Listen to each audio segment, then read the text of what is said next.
Wren Calloway was 22 years old, and she had $43 to her name.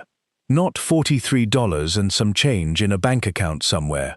$43, folded twice, tucked into the inside pocket of a canvas jacket that had belonged to somebody else before it belonged to her. That, a duffel bag with 2 changes of clothes, and a set of directions written on the back of a gas station receipt were the sum total of what Wren Calloway owned in the world. That, and 72 hours. 72 hours to save the only thing anyone had left her, a 100-foot water tower on a half-acre of Kansas scrubgrass, rusted the color of dried blood, with a tank at the top big enough to hold 200,000 gallons, and as far as the county records office was concerned, worth exactly nothing. Her great-uncle Desmond had bought it at a surplus auction 31 years ago. $4. The town of Hollow Creek had decommissioned it in the 80s, and nobody else had wanted a 100-foot steel liability sitting on the edge of a wheat field, so Desmond Calloway, a man Wren had met exactly twice in her life, had raised his hand at an auction nobody else showed up to, and bought himself a water tower for less than the cost of a movie ticket.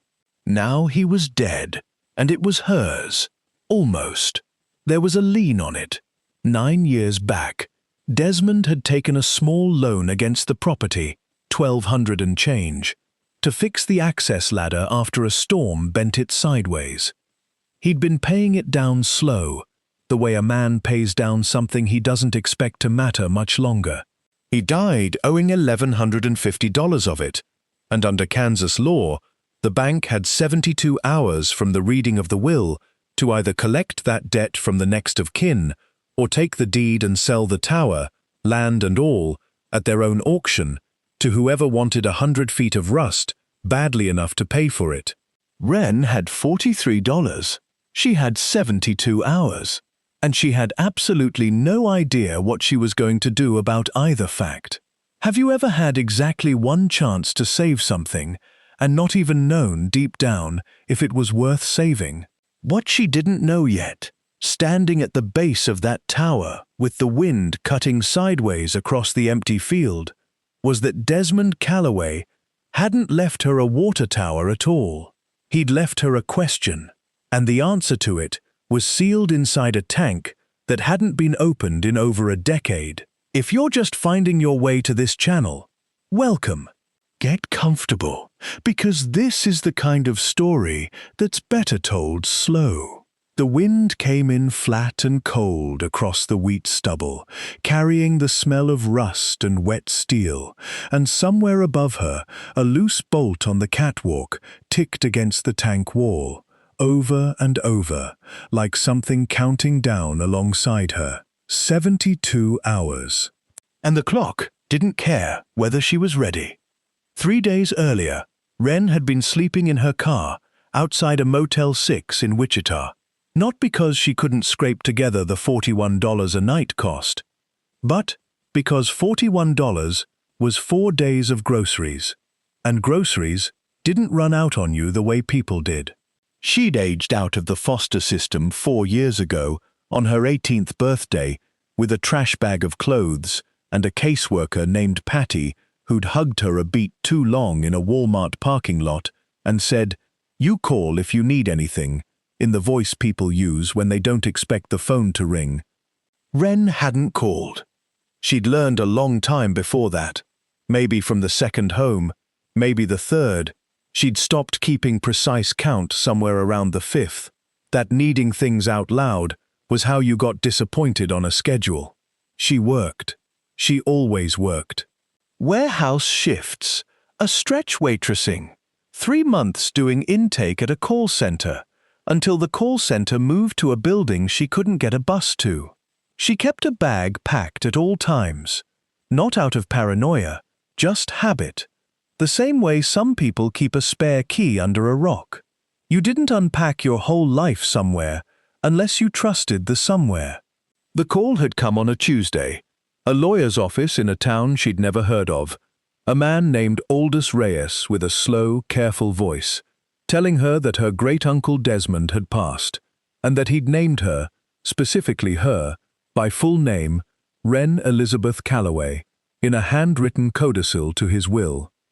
"Left you the Tower property," Reyes had said, like that would mean something to her. It hadn't.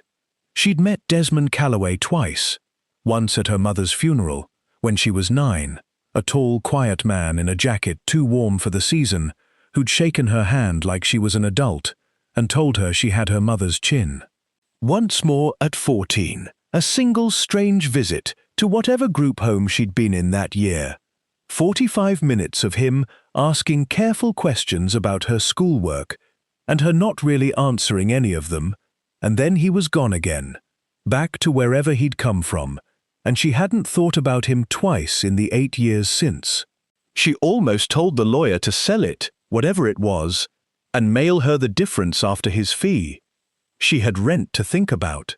She didn't have room in her life for a dead relative's leftover property. But Reyes had said one more thing before she could say any of that. "There's also a letter. He asked that it only be opened by you, in person, at the property." A pause. "And Ms. Calloway, there's a lien situation you should know about before you decide anything." That was the part that had put her in the car. Not sentiment. Arithmetic. A tower with a debt on it might be worth something, or it might be worth exactly the $1,150 she'd now be on the hook for if she claimed it and then couldn't pay.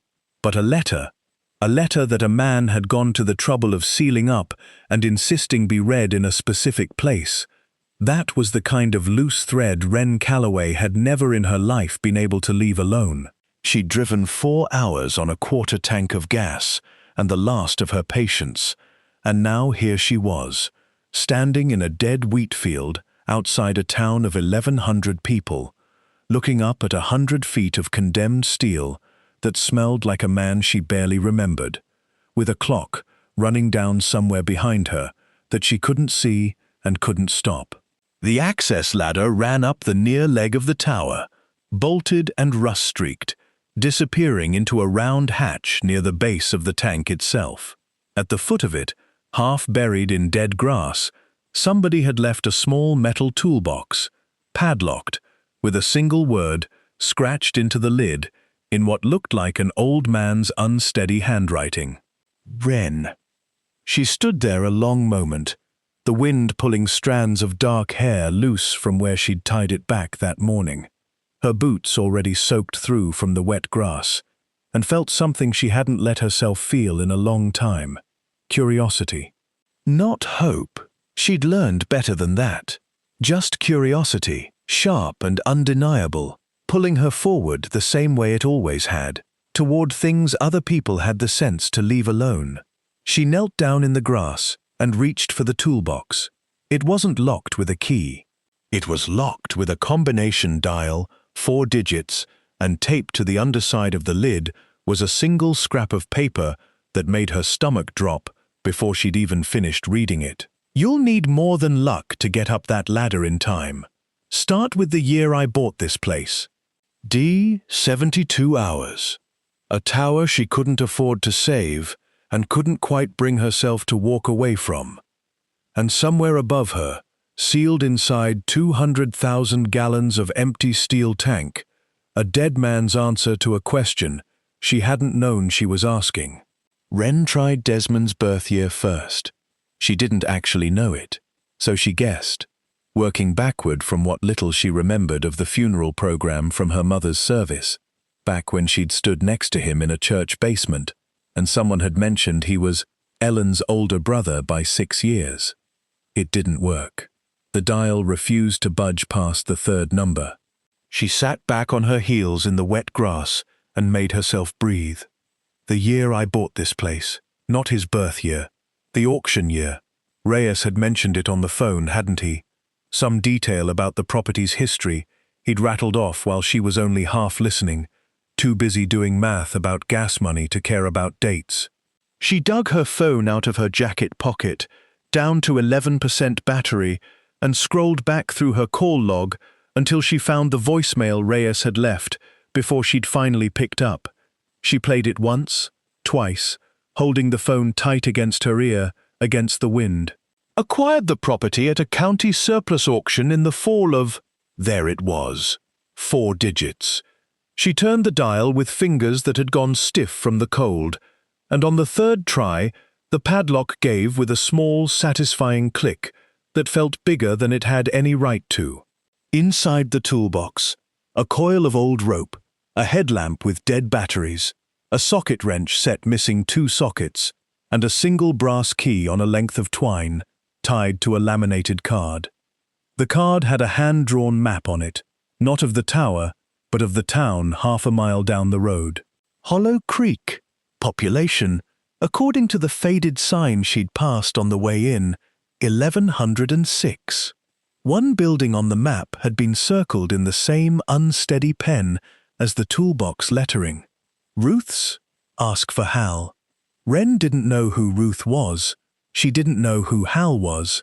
What she knew was that she had a dead phone, a locked tower she couldn't safely climb without proper gear, and a stranger's handwriting telling her to go find a specific person in a town where she knew exactly nobody.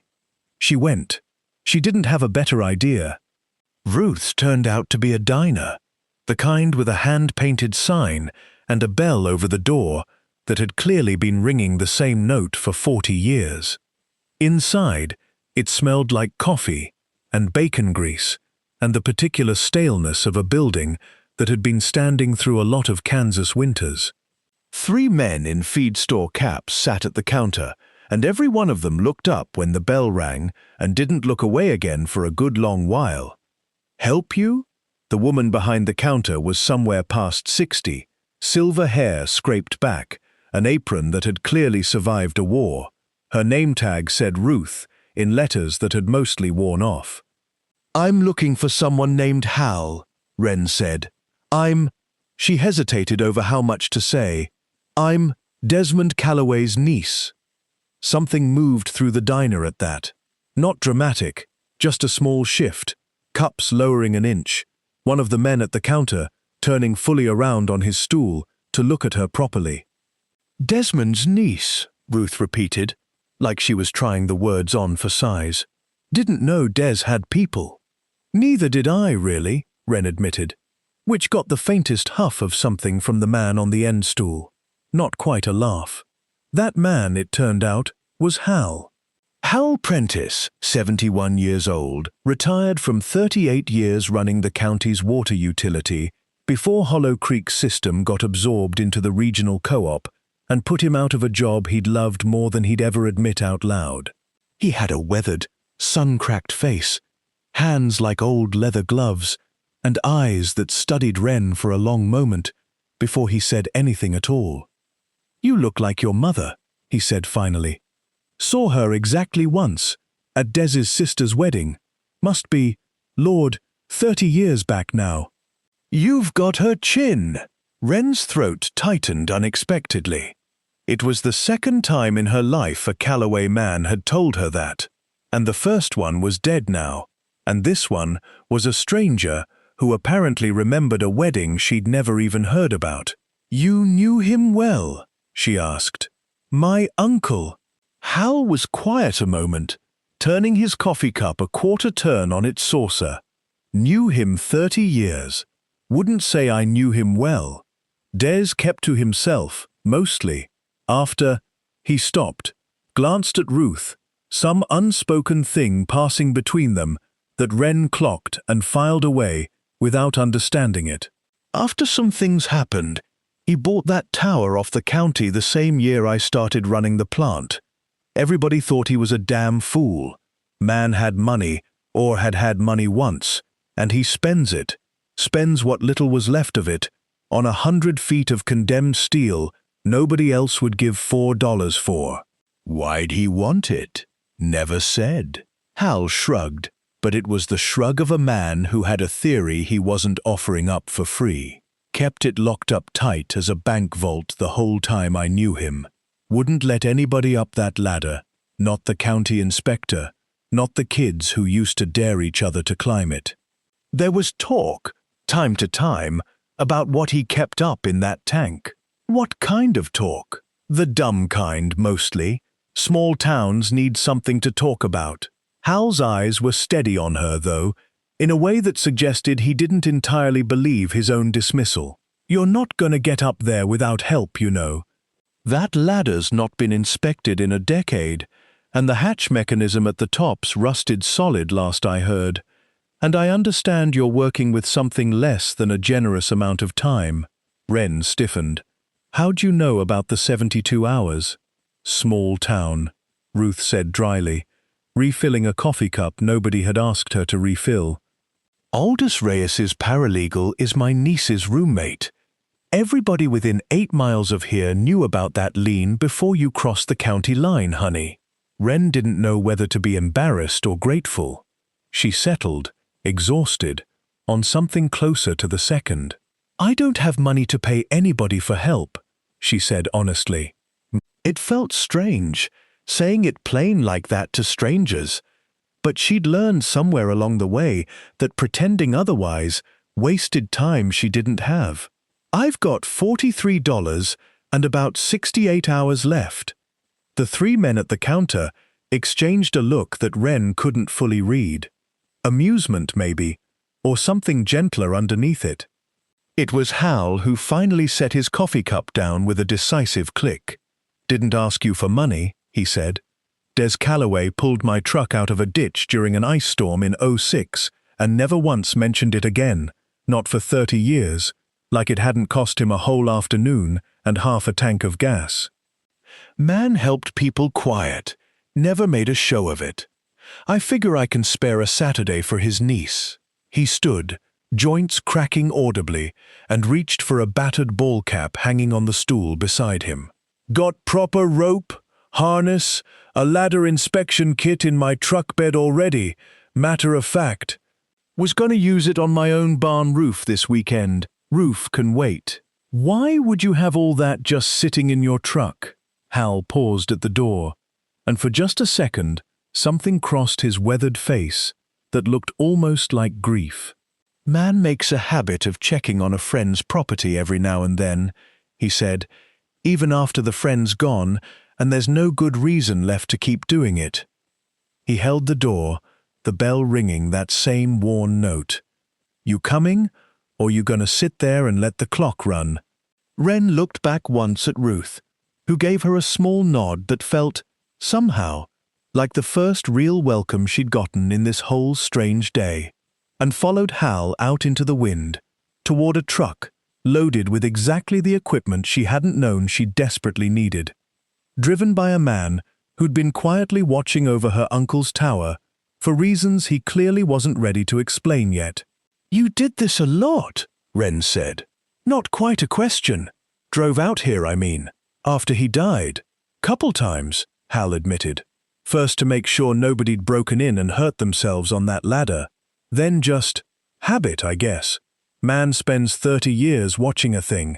Hard to stop all at once. He glanced over at her. You'll find that out yourself, probably, if you keep it. I haven't decided if I'm keeping it. No, Hal agreed easily, like that was the most reasonable thing in the world. Course not. Man handed you a locked steel tower and a countdown clock. Nobody decides anything sensible under those conditions. They pulled up alongside the tower's near leg, and Hal was out of the truck before Wren had her seatbelt off, already hauling gear out of the bed.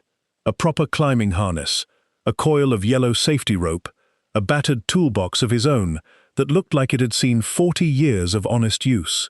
He worked with the unhurried efficiency of a man who'd done dangerous, careful things for a living and never once needed to rush to prove it. Ladder's the first problem, he said, tipping his head back to study the rusted rungs, disappearing up into grey sky. Been through a lot of winters unmaintained. I'll go up first, test each rung. You follow exactly where I put my feet. We clip in every 20 feet, no exceptions. Don't care how much of a hurry you're in. You don't have to come up with me. Wasn't offering, Hal said, not unkindly, already stepping into the harness. Des would skin me if I let his niece climb that thing alone on her first day, and frankly, I'd like to see what's up there myself. Man kept me curious for 30 years. Not about to stop now on account of good manners. The climb took the better part of 40 minutes. Hal moved slow and sure, calling out warnings. That one's soft, skip it. Waits on the left rail here. While Wren followed, harness biting into her shoulders, wind picking up the higher they went, until it had a real bite to it, cutting straight through her jacket. Halfway up, she made the mistake of looking down at the wheat field spreading out flat and endless below them, and had to press her forehead briefly against the cold rung in front of her until the world stopped tilting. "Don't look down," Hal called back, not unkindly. "Look at the next rung. That's the whole trick to about 90% of hard things in my experience." They reached the catwalk that ringed the base of the tank a little past noon, both of them breathing hard, hands raw from cold steel. From up there, Wren could see the whole shape of the place properly for the first time. The tank itself was enormous, a squat cylinder of riveted steel, maybe 40 feet across, streaked rust orange down its sides, with a single round access hatch set into the top, secured with a wheel lock mechanism gone brown and stiff with age. And something else. Welded to the catwalk railing, half hidden by 3 decades of rust, was a small brass plaque, no bigger than Wren's palm. She had to scrape at it with her thumbnail before the engraving came clear. For E. So she'd never have to ask twice. No date, no other explanation. Wren stood there a long moment, feeling the wind pull at her hair, turning that single line over and over. "E," she said finally. "Who's E?" Hal had gone very still beside her, studying the plaque with an expression she couldn't fully read. Something careful, something guarded. "Couldn't say," he said, which was, Wren was beginning to understand, the particular way this whole town had of saying, "I could say plenty, but it's not mine to tell." "Hal, not my story," he said, gentler now. "Man's got a right to his own history, even after he's gone. You want that answered proper, you're gonna have to find it yourself. Or ask somebody who's got better standing than me to be handing out Des Calloway's secrets." It should have frustrated her more than it did. Instead, standing on a catwalk 100 feet above a wheat field, with the wind screaming past her ears, Wren felt that same sharp pull of curiosity from the day before, undeniable, pulling her forward toward the sealed hatch at the center of the tank. The wheel lock wouldn't budge by hand. Decades of rust had welded it near solid, and Hal spent the better part of an hour working penetrating oil into the mechanism, patient as a man diffusing something, while Wren huddled against the wind and turned the toolbox's brass key over and over in her cold fingers, wondering what it opened, since it clearly wasn't this. "That's not for the hatch," Hal said, noticing. "Wheel lock doesn't take a key, just needs muscle and patience. That key's for something else, something smaller. Any guesses?" "1 or 2, Hal said, and wouldn't elaborate further, which was becoming, Wren thought, a distinctly maddening pattern with this man. The wheel finally gave a little after 2, with a shriek of protesting metal that Wren felt in her back teeth, and turned, slow, grinding, but turning, under their combined weight. The hatch lifted on a hinge gone stiff with disuse, and cold, stale air rolled up out of the darkness below, carrying a smell like old dust and something faintly metallic underneath it. Hal clicked on a proper flashlight, his own, not the dead one from the toolbox, and played the beam down into the tank's interior. It was empty. Vast and echoing and completely disappointingly empty. Bare curved steel walls 40 feet across, a floor scattered with decades of dead leaves and rust flakes that had blown in through some gap she couldn't see. Nothing else at all except, near the center of the floor, a single dark shape that resolved, as the flashlight beam steadied on it, into a wooden crate, roughly the size of a footlocker, banded in iron, with a small keyhole set into its front panel. "Well," Hal said quietly, After a long moment, "Guess we know what the key's for." Wren stared down into the dim tank at that solitary crate, sitting alone in 40 feet of empty steel space that a man had apparently gone to enormous trouble to keep sealed for 30 years, and felt her exhaustion and her cold hands and the ticking clock of her 72 hours all narrow down, suddenly, to one single overwhelming question. How do we get down there? Hal was already uncoiling a second length of rope, checking the anchor points on the catwalk railing with the same unhurried care he'd brought to everything else that day. "Carefully," he said, "and not today. Lights going, wind's picking up, and I'm not lowering a woman I met 3 hours ago into a steel tank on questionable rope in failing light, no matter how good a story it'd make." He caught her expression and almost smiled. "Tomorrow, first light. I'll bring proper gear, and Ruth'll want to feed you something that isn't gas station coffee. That crate's waited 30 years, Miss Calloway. It'll wait one more night." It felt, in that moment, like the hardest thing anyone had asked of her all day. Harder than the climb, harder than the cold. But she thought of her $43, and her aching hands, and the plaque with its single unanswered initial, and understood, with the particular clarity of someone very tired, that Hal was right, and that she had exactly one more night to figure out what to do about a debt she still couldn't pay, a mystery she couldn't stop chasing, and a stranger named E, whose name was welded into steel above a locked crate, that had been waiting, patiently, in the dark, for 30 years. Ruth's diner had emptied out by the time Hal drove her back into town, the dinner rush long past. Just the two of them, and the low hum of a radio someone had left on behind the counter. Ruth took one look at Wren's wind-scraped face and rust-stained hands, and didn't ask a single question, just pointed her toward the bathroom to wash up, and had a bowl of chicken and dumplings waiting by the time she came back out. "On the house," Ruth said, before Wren could even reach for her $43. "Des ate here every Sunday for 20-some years. Least I can do for his kin is see she doesn't go to bed hungry on the coldest night we've had all month." Wren ate slower than she meant to, savoring it in a way that embarrassed her a little. She couldn't remember the last time someone had put a hot meal in front of her and refused payment. Across the counter, Hal nursed a coffee and made a phone call, low-voiced, and when he hung up, he had the look of a man who'd settled something. "Talk to my nephew," he said. "Runs a locksmith shop 2 towns over. Told him about the crate. He's not going to have time to come out himself, but he walked me through what we're likely dealing with. Said an iron-banded footlocker like that, sealed 30 years, the lock mechanism's probably rusted same as everything else up there. Might need more than the key alone. We'll bring a pry bar as backup, just in case. And if the key still works, then we won't need the pry bar," Hal said. "And I'll buy you breakfast to celebrate not having to break a dead man's lockbox." Wren almost smiled at that, the first real almost smile of the whole strange day, and found herself, for just a moment, forgetting entirely about the clock running down somewhere behind her. Ruth put her up for the night in a spare room above the diner that she rented out.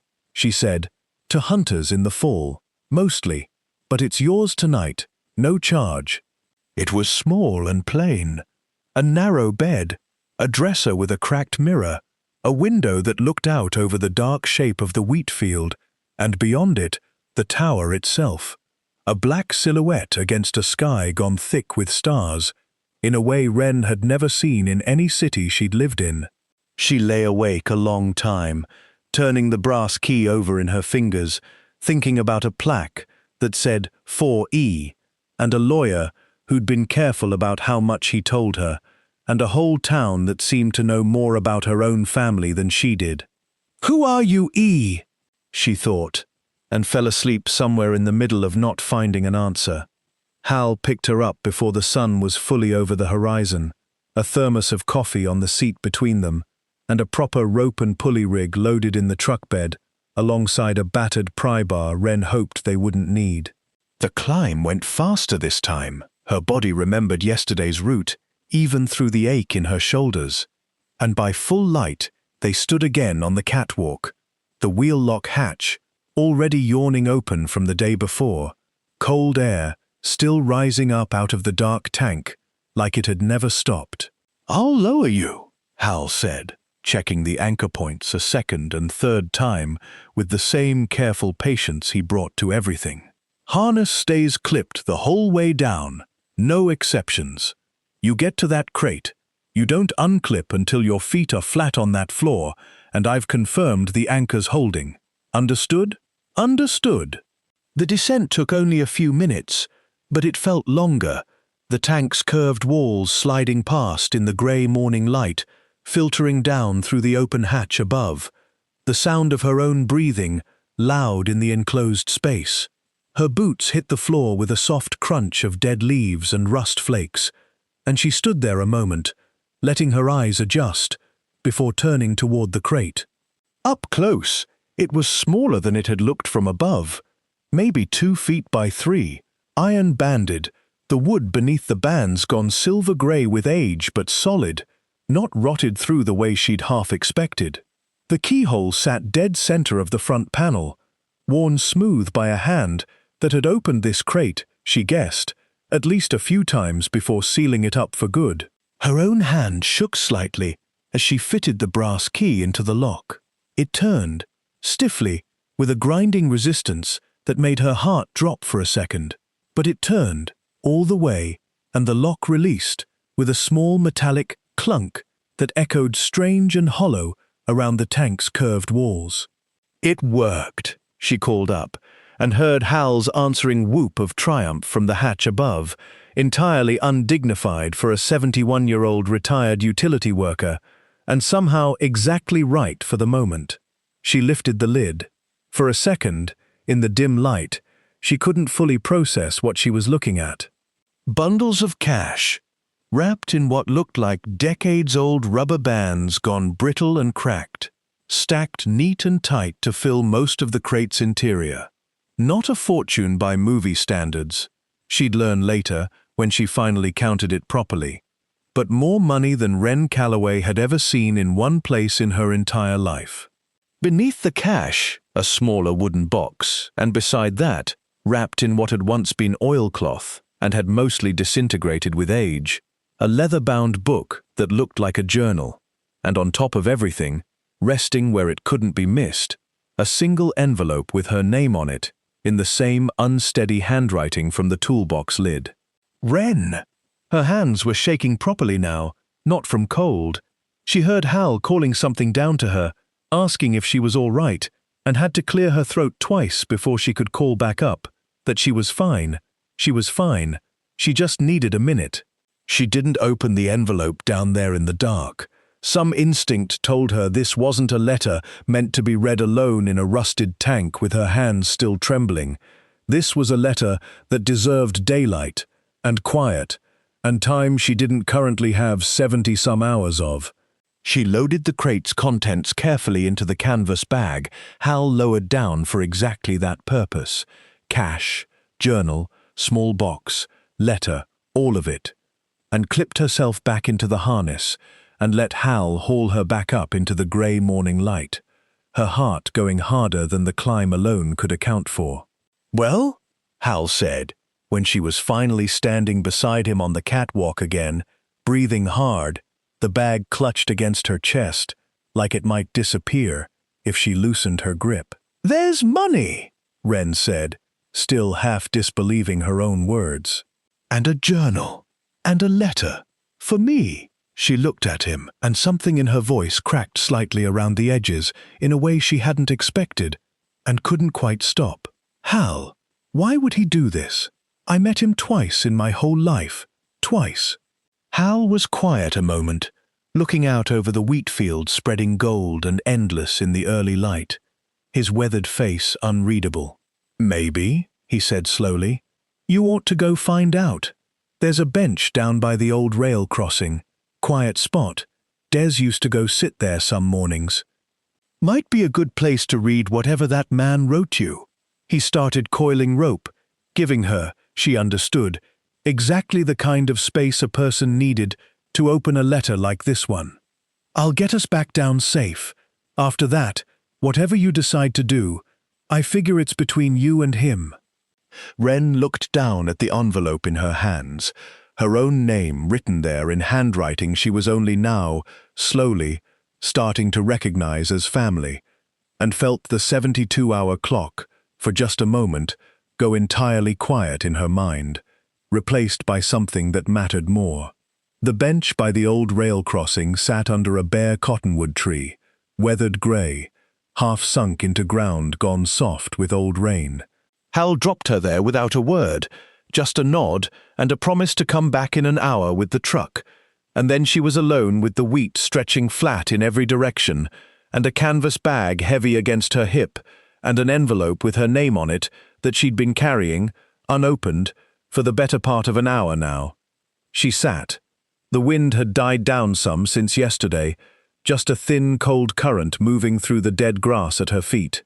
She turned the envelope over twice before she finally worked her thumb under the flap and drew out 3 folded pages, the paper gone soft and slightly yellowed, the same unsteady handwriting from the toolbox and the map card. But here, on the page, it settled into something warmer, more careful, the handwriting of a man who'd taken his time over these words. Wren, if you're reading this, it means 2 things. First, that I'm gone, and I'm sorry for that, though I expect by the time it happens, I'll have made my peace with it, same as everybody does eventually. Second, and more important, it means you came. I wasn't sure you would. I wouldn't have blamed you if you hadn't. I gave you exactly 2 afternoons of my company across your whole life, and neither one of them was much to write home about. That's on me, not you. There's a story behind that, and I owe you the whole of it. So here it is, plain as I can manage. Your mother was my baby sister, Ellen. I expect nobody's told you much about her, and that's a shame, because she deserves better than being a name on a headstone to you. She was 7 years younger than me, and when our own mother passed, I was the one who mostly raised her. Badly, I'd guess, being 22 myself, and knowing next to nothing about raising anybody. But we made it work, her and me, until she was grown and gone off to build her own life, and I was proud of her, every single day of it, even the days we didn't speak, which, toward the end, were most of them. I won't lay out the whole falling out here. Suffice to say, I said some things about a man she loved that I had no business saying, and she said some things back that I probably deserved, and pride kept the both of us quiet for longer than either of us had any right to spend on pride. I wrote her letters I never sent. I kept meaning to fix it. And then she was gone, sudden, before I ever worked up the nerve, and I was left with a niece I barely knew, and a debt to a sister I could never repay. Wren had to stop there and press the heel of her hand against her eyes for a moment before she could keep reading. She'd known almost nothing about her mother's family, a closed door her mother herself had rarely opened, and which had shut permanently the day she died. This was the most anyone had ever told her. That plaque on the catwalk, you'll have found it by now if you made it up there, that was for her. E for Ellen. I bought this tower the year after we stopped speaking, on a fool's impulse I couldn't fully explain even to myself at the time, except that I'd just come from an auction with money I didn't much want anymore, money that reminded me of the argument, and I saw 100 feet of rusted steel nobody else wanted and thought, here's something I can build back up, since I couldn't fix the thing that actually mattered. I told myself I'd fix the tower, and it'd be a kind of penance. I told myself, too, that one day Ellen would forgive me, and I'd bring her out here and show her what I'd built out of the wreck of that year, and she'd understand what I couldn't say out loud. I never got the chance. After she passed, I found out, through the grapevine, the way you find out most things in a small county, that she'd left behind a daughter who'd gone into the foster system with next to nothing. I came to see you twice. I know it wasn't enough. I told myself I was giving you space, letting you settle, meaning to come back more regular once you were older. And then years went by the way years do, and I ran out of them before I ran out of excuses. So here is what I actually have to give you, plain and simple, since I've spent 3 pages avoiding it. There's money in that crate. Not a fortune, but enough to matter, enough to pay off that fool lien I let sit too long, and enough left over to make a real start on something, if you want it. But Ren, I need you to hear this part clear. The money is not the gift. The money is just money, and money runs out, same as time does. The gift is the tower itself, and everything it taught me over 30 years of trying to fix something with my own 2 hands because I couldn't fix the one thing that actually needed fixing. The gift is a chance to build something real, on your own terms, out of a piece of the world nobody else believed was worth saving. I believed it. I believe the same thing about you, though I've got precious little right to say so. You don't owe this place anything. You can sell it, take the money, and go live whatever life you want, and I won't blame you one bit. You never asked to inherit a dead stranger's regrets. But if some part of you is curious the way I always was, the way I suspect runs in our family whether we like it or not, then maybe you'll want to see what else it can become. There's a smaller box in there too. That one's not from me. Ask Hal Prentice about it when you're ready. He'll know when that is better than I could tell you from here. Your mother had your chin. I hope somewhere in this you find you've got a little of my stubbornness too. It served me better than my pride ever did. With more love than I ever managed to say out loud. Your uncle. Desmond Wren sat very still for a long time after she finished reading, the pages loose in her lap, the wind moving quiet through the dead grass, her eyes stinging in a way that had nothing to do with the cold. She thought about her mother, a name, Ellen, that had always felt more like an absence than a person, suddenly given weight and history, and a brother who'd loved her enough to spend 30 years building a monument to an apology he never got to make. She thought about 2 strange, brief visits she'd misunderstood her whole life as indifference, when they'd actually been a man working up courage he never quite found enough of. And she thought about the smaller wooden box still sitting, unopened, in the bag beside her, and a name, Hal Prentice, who apparently knew things about it that even Desmond hadn't been ready to write down. She wiped her face with the back of her hand, folded the letter carefully back along its original creases, and looked up to see Hal's truck rolling slow down the gravel road toward her, right on schedule. There was still a lien to pay, still a clock running down somewhere behind all of this. But for the first time since she'd stood alone in that wheat field with $43 and a set of directions on a gas station receipt, Wren Calloway understood that she wasn't chasing a stranger's mystery anymore. She was chasing her own family's story, and it wasn't finished yet. Hal didn't say anything when she climbed into the truck, just handed her a folded handkerchief without comment, and Wren realized only then that her face was still wet. She wiped it, embarrassed, and he pretended very hard to be adjusting his mirror until she'd finished. "He told you about Ellen," Hal said finally, pulling back onto the gravel road. "You knew there'd been a falling out. Des never told me the particulars. Man kept his own counsel about most things, especially that. But I knew he wrote her letters some nights and never mailed a one of them. Found the drafts once, cleaning out his truck after he asked me to help him sell it a few years back. Didn't read them. Wasn't my business." Hal's jaw worked a moment. "He asked me, once, would I check on you, years back. Said he didn't have the right to reach out himself, not after so long, but wanted to know you were all right." "You knew where I was? Knew you were in the system, knew roughly what county, didn't know more than that, and honestly, Wren, I didn't push. Wasn't my place." He glanced over at her. For what it's worth, when Reyes's office called around asking questions before you got here, I told them what little I knew. Wanted you found, if it came to that. Man deserved to have his letter read by somebody, even if I couldn't make that somebody easier to track down. Wren sat with that a moment, watching the wheat field roll past, the tower's silhouette growing larger again as they approached. The letter mentioned a box, a small one.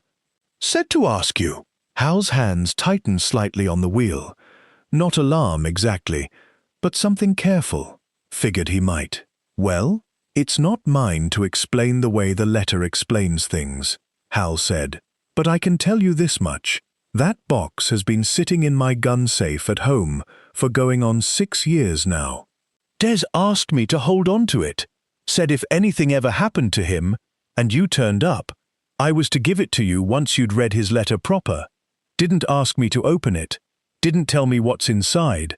I've wondered plenty, I'll admit. But a man asks you to hold something sealed for 6 years, you hold it sealed. Can we go get it now? Hal checked the dashboard clock, and something in his expression shifted toward practical concern. We can. But Wren, you've got, what, about 50 hours left on that lean clock. We ought to talk about the money in that crate before we do much else. Bank in town opens at 9 tomorrow. That debt doesn't forgive itself on account of a nice letter. Wren had almost forgotten. The money was still in the bag at her feet, more cash than she'd ever held at once. And somewhere underneath the weight of Desmond's letter, she'd nearly let the actual practical crisis slip her mind entirely. Right, she said, steadying herself. Right. The lien first, the box after.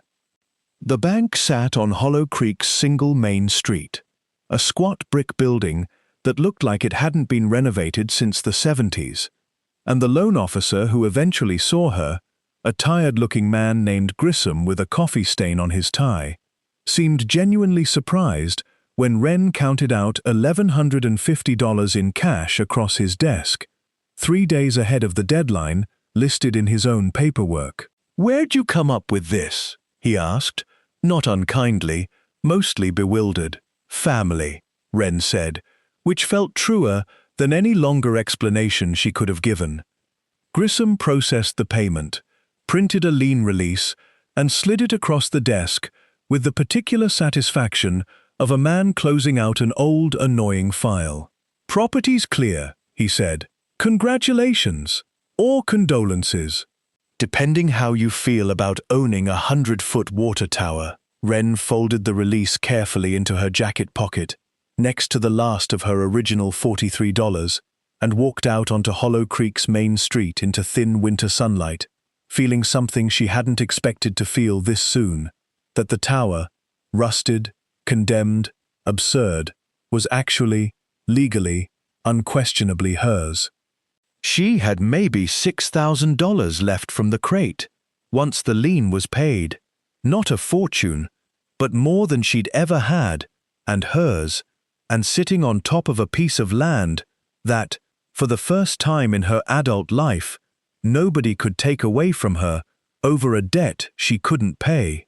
She found Hal waiting outside on the sidewalk, and something in her face must have shown, because he smiled. A real one. Not the careful half-smile he'd been giving her since yesterday. Feels different, he guessed, owning something outright. Terrifying, actually, Wren admitted. I don't know the first thing about maintaining a water tower. No, Hal agreed, but I ran that plant 38 years, and I've got nothing much to do most Saturdays besides annoy my wife about the barn roof. Figure I could teach you the structural basics, if you're planning on doing anything more with the place than staring at it. What would I even do with it? Hal considered that, looking back down the street toward where the tower's shape was just visible over the rooftops. Des used to talk sometimes about the tank space. 40 feet across, sound as a drum once you deal with the rust. That's a lot of usable square footage most people never think to look at sideways. Studio space, storage, I've heard of fellas out east, converting old towers into little apartments, even, though that's a bigger job than a weekend. He shrugged. Don't know what you're looking for out of a life, Wren. But you asked what you'd do with it. Man left you the start of an answer. Rest is yours to figure. They drove to Hal's place after that, a modest farmhouse a few miles out, a barn with a roof that genuinely did need attention, a wife named Carol who took one look at Wren's tired, wind-burned face and put a second plate on the table without being asked. Hal disappeared into a back room and returned with the small wooden box from his gun safe, setting it on the kitchen table between them with a care that made it feel, suddenly, much heavier than its size suggested. It was locked.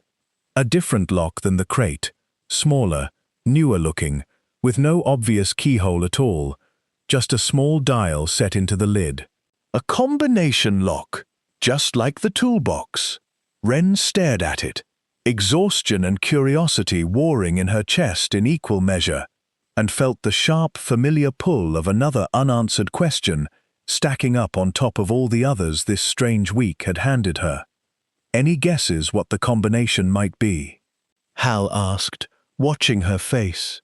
Wren thought of the toolbox note, start with the year I bought this place, and of a man who'd apparently built his whole life, these past 30 years, around dates that mattered only to him and the sister he'd lost. I think, she said slowly, I might actually have an idea. She tried Ellen's birth year first. The dial resisted at first, old mechanism, stiff with disuse. But on the second try, the small lock gave with a soft click, and Wren lifted the lid with hands that had gone unsteady all over again. Inside, a photograph, black and white, edges gone soft with handling. 2 kids, a boy maybe 14, and a girl no older than 7, standing in front of a much newer-looking version of the same water tower, both of them squinting into the sun, the girl missing a front tooth, the boy's arm slung protective around her shoulders. On the back, in handwriting Wren now recognized instantly, Des and Ellen. The summer the tower still worked. She used to say the water inside sounded like the ocean, though neither of us had ever heard the real thing. Beneath the photograph, a second item, a small tarnished silver locket, the kind Wren had only ever seen in movies, on a chain gone dull with age. She opened it carefully. Inside, a tiny curl of pressed flower, faded past recognizing what kind, and an engraving too small to read without better light. Carol fetched a magnifying glass from a kitchen drawer without being asked, the kind of quiet, practical kindness Wren was starting to recognize as this town's particular love language. EC and DC, sister always. Christmas, the year before. The year before what? Wren asked, mostly to herself. Hal's face had gone carefully unreadable again, and it was Carol, this time, who answered, gentle but direct in a way her husband hadn't quite managed. The year before the falling out, I'd guess, Carol said. Des gave your mother that locket, the last good Christmas the two of them had together. Held onto it himself after. Couldn't bring himself to keep it in his own house, from what little Hal's told me over the years, so he had it locked away instead. Guess he wanted you to have it, once you were ready. Wren closed her hand around the locket, the metal cold against her palm, and felt the full weight of the week finally start to catch up with her all at once. The exhaustion, the climb, the letter, and now this, a physical piece of a mother she barely remembered, held onto for 30 years by a man too proud and too wounded to reach out while he still had the chance. She didn't get much further into that thought before her phone rang. It was Reyes, the lawyer, voice tight in a way it hadn't been before. Ms. Calloway, I need you to head back out to the property immediately. County inspector's out there right now. Someone reported the open hatch to the utility co-op, and they're treating it as an unsecured structural hazard. There's talk of forcing an emergency condemnation order before you've even finished settling the estate. Wren's stomach dropped. They can do that. I just paid off the lien this morning. The lien and structural safety are two separate issues, unfortunately. If the inspector rules the tower an active hazard, the county can move to demolish regardless of ownership status. And given how long it's sat unmaintained, that's a real possibility. You need to get out there and make your case in person. And honestly, Ms. Calloway, you'd do well to bring anyone who can speak credibly to that tower's structural condition. Hal was already reaching for his truck keys before Wren had finished repeating the news out loud, jaw set in a way she hadn't seen from him yet. Quiet fury, controlled and purposeful. 38 years, I certified structural integrity on half the water infrastructure in this county, he said, grabbing his old work jacket off its hook by the door. I know exactly what that inspector's going to be looking for, and I know exactly what he's going to miss if he rushes it. Let's go. They made the drive back to the tower faster than either trip before, gravel spitting under the truck's tires, and arrived to find a county SUV parked at the base of the ladder and a man in a hard hat standing with a clipboard, already halfway through writing something that did not look promising.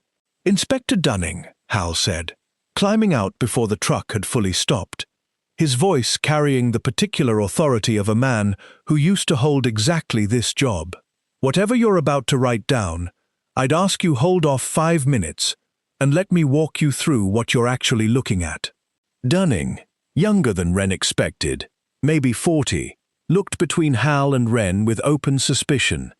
This structure's had an open access hatch reported, no permits on file for recent work, and a support leg showing visible corrosion from the ground. That's grounds for an emergency safety hold at minimum, possibly worse.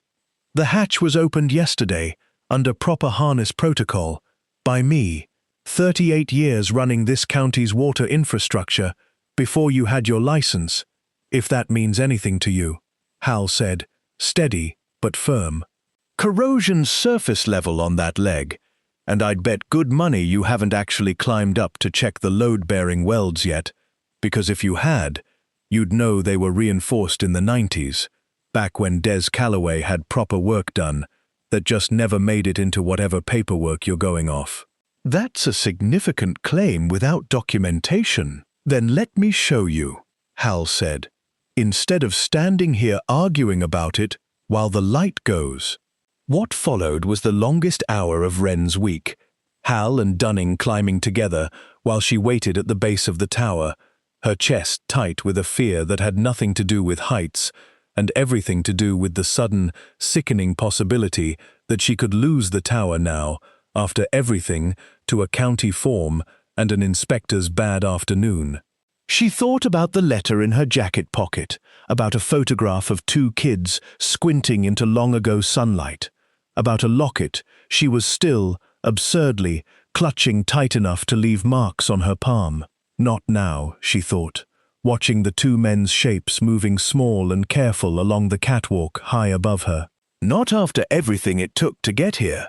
When they finally came back down, Dunning's expression had shifted from suspicious to something more measured, though not yet fully reassured. Welds are sound, he admitted, closing his clipboard part-way.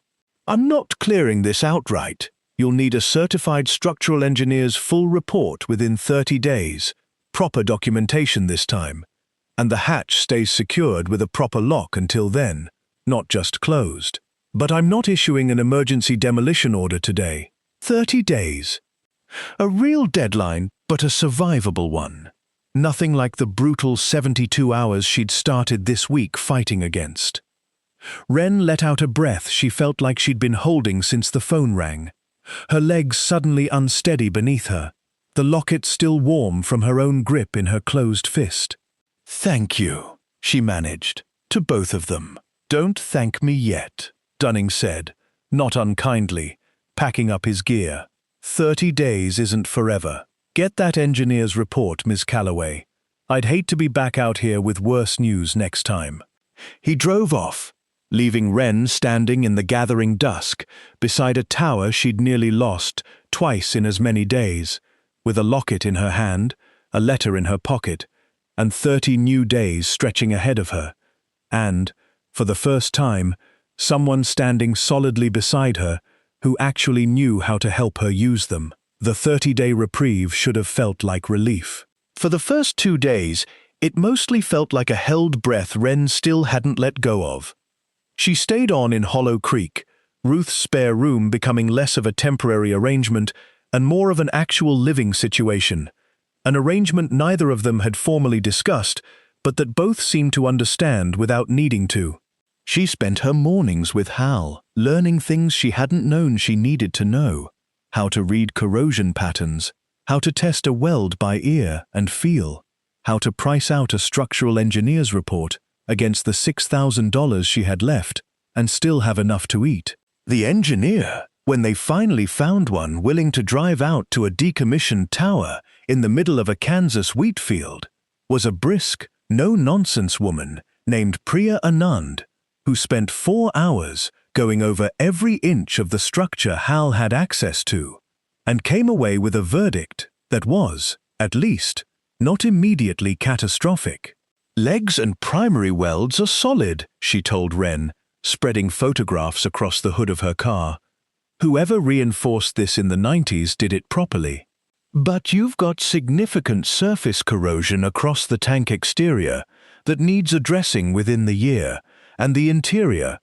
She tapped a photo of the tank's curved wall, the one Wren had stood inside 2 weeks ago, retrieving a crate that had changed everything. "Needs a proper coating if you want to use that space for anything beyond storage." "That's not cheap work. I'd estimate 18 to 25,000, depending on how ambitious you get. $18 to $25,000. Wren had 6,000 and a part-time job waiting tables at Ruth's that covered her rent and groceries, and not much else. The number sat in her stomach like a stone the rest of that day. It was the first time since she'd arrived in Hollow Creek that the old, familiar doubt crept back in. The same voice that had gotten her through 4 years of aging out of foster care, warehouse shifts, motel parking lots. You don't get things like this. Things like this fall apart right when you start to believe in them. She'd built a life, once before, out of expecting exactly that, and some worn, exhausted part of her wanted, badly, to just accept it now and save herself the disappointment later. She didn't tell Hal or Ruth about the number for 2 full days. She kept working her shifts, kept nodding along to Hal's patient explanations of load ratings and rust inhibitors, and quietly, privately, started composing in her head the version of events where she sold the property to whoever wanted a half-finished renovation project, took what money she could get for it, and went back to the kind of life she at least knew how to survive. It was Ruth who finally caught her at it. Not through anything Wren said, but through the particular quiet Wren had gone in the days since the engineer's visit. "You're doing the thing," Ruth said one slow afternoon, wiping down the counter across from where Wren sat over a cold cup of coffee. "The thing where you've already decided to lose something before it's actually lost." "I don't know what you mean." "Honey, I've run this diner 31 years. I know exactly what a person doing the math on giving up looks like, because I've watched half this town do it at one point or another." Ruth set the rag down, leaned against the counter properly. "You got a number in your head that scares you, so you're already planning your exit instead of asking whether there's another way through it. That's not caution. That's just fear wearing caution's clothes." Wren opened her mouth to argue and found, uncomfortably, that she didn't have much of an argument ready. $20-some thousand is real money," Ruth allowed. "Nobody's saying otherwise. But you're a girl who turned $43 and a locked toolbox into a paid-off lien and a story this whole town's been quietly rooting for since word got around. Seems early to me, deciding you've already lost. 3 weeks into a fight, you haven't actually finished fighting." That night, unable to sleep, Wren pulled out Desmond's letter again, reading it over for what must have been the 10th time since that morning on the bench by the rail crossing. "You don't owe this place anything," he'd written. But if some part of you is curious the way I always was, then maybe you'll want to see what else it can become. She thought about the plaque on the catwalk, so she'd never have to ask twice, and understood, suddenly and completely, that Desmond hadn't spent 30 years quietly reinforcing welds and maintaining a condemned tower because he expected it to be easy. He'd done it because doing hard, patient things with your own two hands was, in the end, the only kind of apology he'd known how to make. The tower wasn't a gift that was supposed to arrive finished. It was a gift that was supposed to require exactly this: stubbornness, patience, the willingness to keep showing up, even when the number in front of you was frightening. She was up before dawn the next morning, at Hal's kitchen table before Carol had even started the coffee, a legal pad in front of her covered in her own handwriting, a rough plan, amateur but earnest, breaking the $25,000 into phases she might actually be able to manage over a year or two, starting with the cheapest, most urgent repairs first. Studio space rents for real money, even out here, if it's done right, she said, when Hal finally came downstairs and found her there. I looked it up. If I can get even the ground level converted first, safe, weatherproofed, presentable, I could rent it out, use that income to fund the rest of the work over time, instead of needing it all up front. Hal read over her rough numbers for a long, quiet moment, and when he looked back up at her, there was something in his face that looked almost like pride. That, he said, sounds like a plan your uncle would have recognized. Slow, stubborn, built one honest step at a time. He poured himself coffee, and hers too, without asking. Took you 3 days moping around Ruth's counter to get back to it, though. Figured you had more fight in you than that. I had a scare, Wren admitted. Everybody does, Hal said simply. Questions never whether you get scared. Questions whether you let it be the last word. Work began within the week. Slow, careful, exactly as stubborn as Wren had promised herself it would be. She spent her days waiting tables at Ruth's and her afternoons up the tower's ladder. Now with a proper permanent safety rig, Hal had helped her install, scraping rust and applying the first coats of a protective sealant Priya Anand had recommended. Hal came most days, sometimes just to supervise, sometimes to work alongside her in a comfortable silence that had become, over the past month, one of the steadiest things in her life. Word had gotten around town the way word did in Hollow Creek, not through any announcement Wren made, just the slow accumulation of people noticing a girl climbing a condemned water tower every day with paint-stained hands and an expression that had stopped looking quite so tired.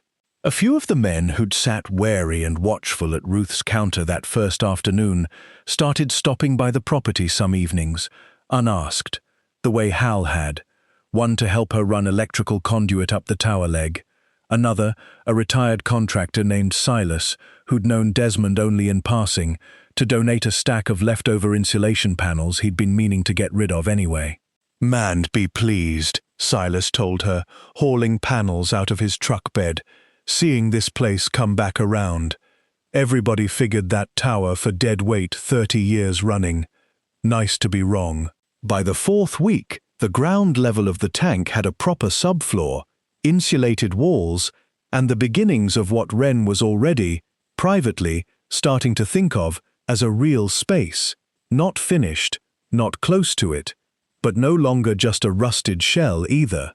She'd found a small local business, a jewelry maker named Denise, interested in leasing it as a studio the moment it was weatherproof enough, which would be enough income, if it held, to fund the next phase of repairs without touching what little savings she had left. She was 3 days from the target date the county inspector had set for a follow-up review when the storm came.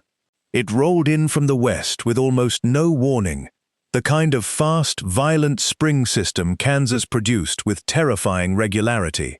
And by the time Wren got the weather alert on her phone, a tornado watch, severe thunderstorm warning, damaging winds expected within the hour, She was already up on the catwalk, 40 feet up, in the middle of sealing the last exposed weld before the following week's follow-up inspection. The wind hit first, faster and harder than she'd braced for, catching her sideways hard enough that only the safety harness kept her upright. Below, she could see Hal's truck already turning fast into the property, and here, distant over the rising wind, the sound of the county's tornado siren starting up from town. "Get down!" Hal was shouting, already out of the truck, waving her toward the ladder. "Wren, now! Storm's rotating. Radio says it's tracking straight toward the county line." She started down, harness clipped at every point, exactly the way he'd drilled into her. Wind screaming past her ears, rain coming sideways now hard enough to sting. She was maybe 30 feet up when she heard it, a sharp, tearing groan of metal from somewhere above her, and looked up in time to see the newly repaired access hatch, not yet fully secured with its permanent lock, tearing loose from its damaged hinge in the wind and swinging wild against the tank's exterior. If it came fully free, it would fall, 40 feet, directly onto the ladder, directly onto Hal, who was still standing at the base, shouting instructions up at her. Wren didn't think. She climbed back up 3 rungs, fighting the wind with everything she had, and grabbed the loose hatch with both hands, wrestling it back against its frame while the storm tried to tear it from her grip entirely. Her harness held her against the ladder, but her arms screamed with the effort of holding 40 pounds of swinging steel against wind that wanted it gone. "Wren, leave it! Get down! It'll hit you," she shouted back, barely audible over the storm. "Give me 30 seconds."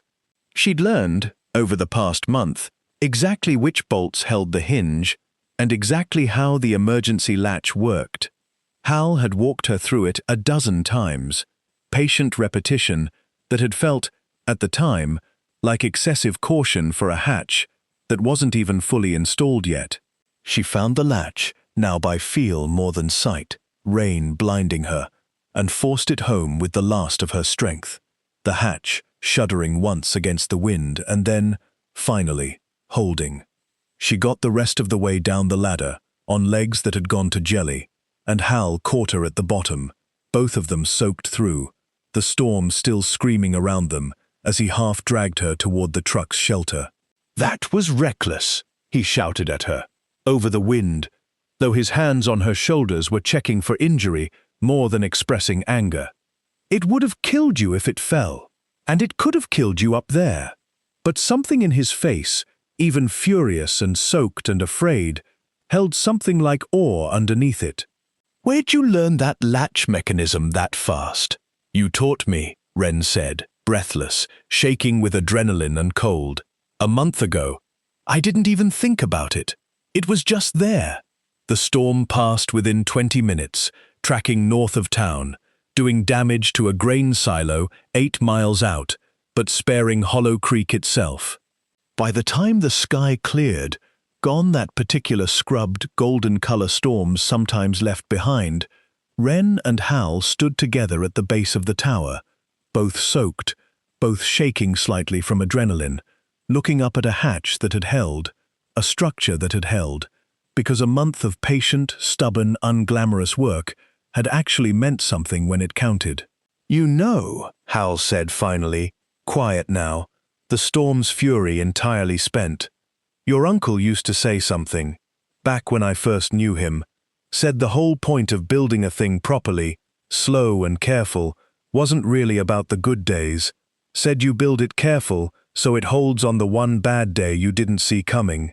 Wren looked up at the tower, repaired, tested, standing, and felt something settle into place inside her that had been unsteady since the day she'd first stood in this same wheat field with $43 and nowhere else to be. "I think," she said, "I finally understand what he meant." 6 months later, the studio space at the base of the tower had its first tenant properly moved in, Denise, the jewelry maker, her workbench set up beneath windows Wren had cut into the reinforced lower wall, natural light falling across a space that had spent 30 years in complete darkness before Wren ever climbed that ladder. The rent wasn't much, not yet, but it was steady, and steady had turned out to be worth more to Wren than any single windfall could have been. The tank's upper section was still a work in progress. Wren had scaled back her ambitions for it after the storm, settling on a simpler plan than apartments or anything grand. A proper community space, she'd decided, something Hollow Creek's 1,100 residents could actually use, since half the town had shown up one way or another to help her save the thing. Silas had already offered to help build out folding tables for it. Ruth wanted to host her Thursday knitting group there once the heating was in. Wren still worked shifts at the diner most weeks. The tower wasn't paying her a living yet, and she'd learned, this past year, not to be ashamed of building slow. She'd moved out of Ruth's spare room and into a small rental 2 streets over, close enough to walk to the property most mornings, far enough to feel like her own life, rather than someone's guest room. She kept the locket on a chain now, tucked under her shirt, where it sat warm against her skin most days. She'd hung the photograph of young Desmond and Ellen in the studio space, framed, a small plaque beneath it that mirrored the one still welded to the catwalk above, for Ellen, and for everyone who came after her. The lawyer, Reyes, had called once more, a few months back, mostly to close out the last of the estate paperwork. Almost as an afterthought, he'd mentioned that Desmond's file had included a standing instruction, set up years earlier and never rescinded, a small trust, modest but real, that Desmond had quietly funded for years, meant to help any young person in the county who aged out of foster care with nowhere else to turn. Reyes hadn't known, until pulling the full file, that Desmond had structured it that way specifically after learning what had happened to his own niece. He never told anyone, Reyes had said, just funded it quiet, every year, and let the county handle the applications, so nobody ever connected it back to him. Wren had cried about that longer than she'd expected to, alone in her rental, the phone still warm in her hand. It fit, somehow, with everything else she'd learned about her uncle, a man who couldn't fix the one relationship that had mattered most to him, so he'd spent the rest of his life quietly, invisibly, trying to make sure other kids like her had somewhere softer to land than he'd managed to give her himself. She'd asked Reyes, that same call, whether she could add to that trust once the tower started earning properly. He'd said, in the careful voice of a man who dealt with grief for a living, and had learned not to comment on it much, that Desmond would probably have liked that. On a clear evening in early autumn, Wren climbed the tower's ladder alone for the first time in months, not to work, just to sit on the catwalk the way she imagined Desmond must have, some evenings, 30 years ago, looking out over the same wheat field, turning gold in the same slanting light. A car pulled up below as she was climbing back down, a battered sedan she didn't recognize, a girl maybe 19 getting out of it, hesitant, holding a folder of what looked like paperwork. "Are you Wren Calloway?" The girl called up. "The lady at the county office said you might know something about." She glanced at the folder, uncertain. "About the trust, the one for kids aging out. Said you might understand it better than the pamphlet did." Wren looked down at her from the ladder, 20, maybe 21 now herself, though it felt like a lifetime since she'd stood exactly where this girl was standing, holding a folder of paperwork and not fully believing anyone actually meant to help her, and felt something settle warm and certain in her chest. "Yeah," she said, climbing the rest of the way down. "Yeah, I do. Come on. Let's sit down somewhere, and I'll tell you a story about a man who bought this water tower for $4, and what he left behind for people like us. If there's one thing this story leaves you with, maybe it's this: the things that look like nothing. A condemned water tower, $43, 2 brief visits from a relative you barely remember, sometimes turn out to be exactly the foundation you needed. if you're stubborn enough to keep showing up for them. Desmond Calloway spent 30 years trying to build an apology out of rusted steel, and in the end, what he actually built was a beginning for someone he'd only just started to know. If this story moved you, stick around. There's another one waiting, and this town's got more than a few worth telling. Subscribe, and I'll see you in the next one.